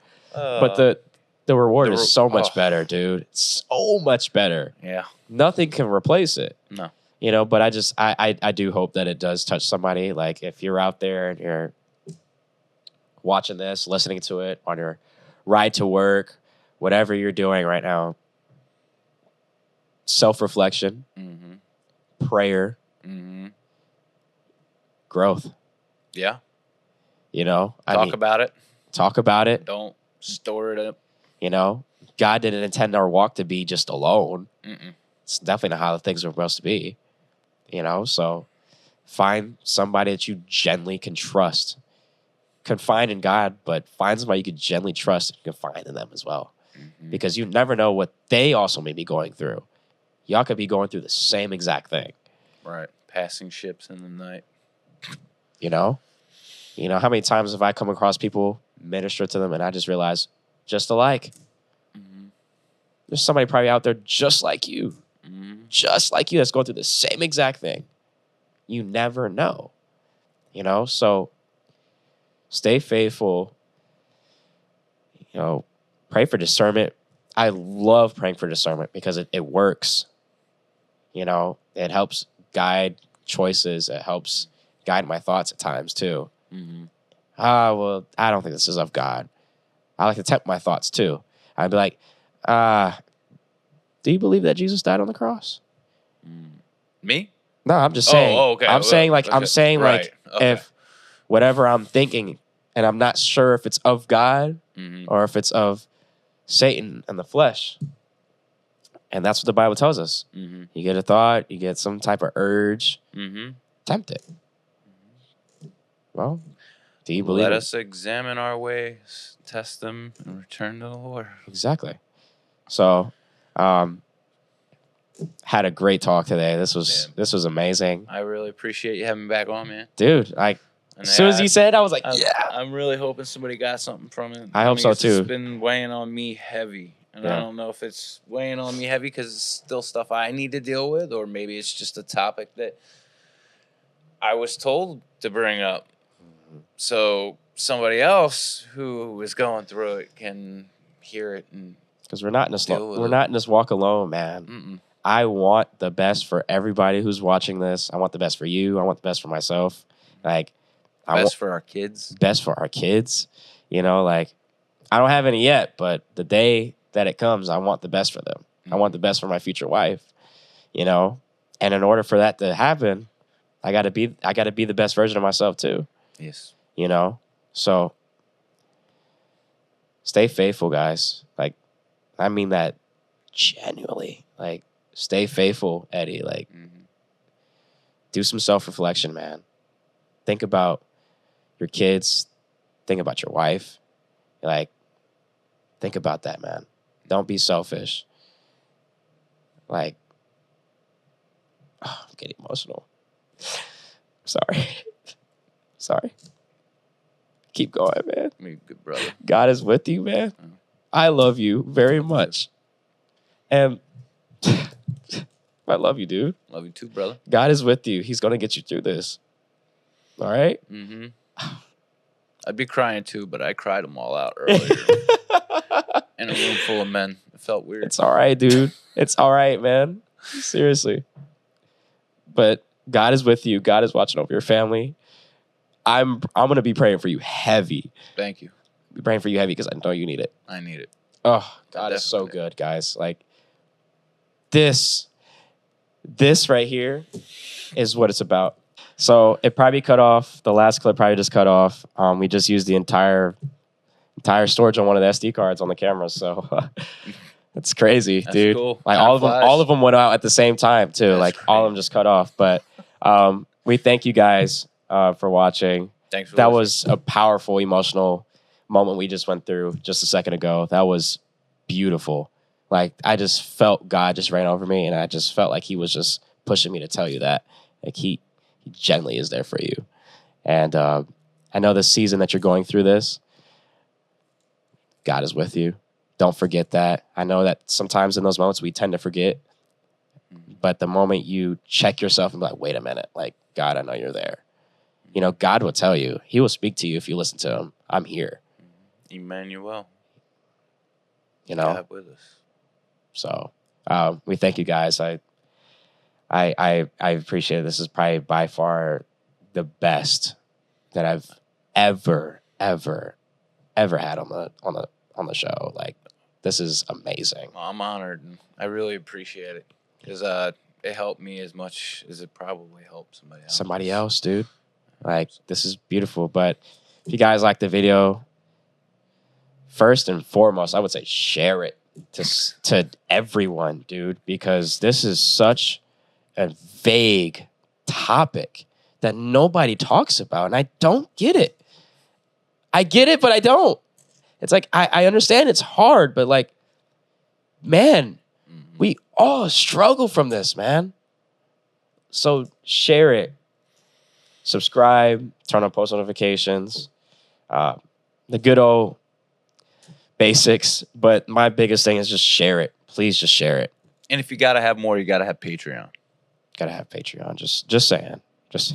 No, I'm just messing around. Thank you guys for watching, and hope you guys have a blessed day. Peace out, guys.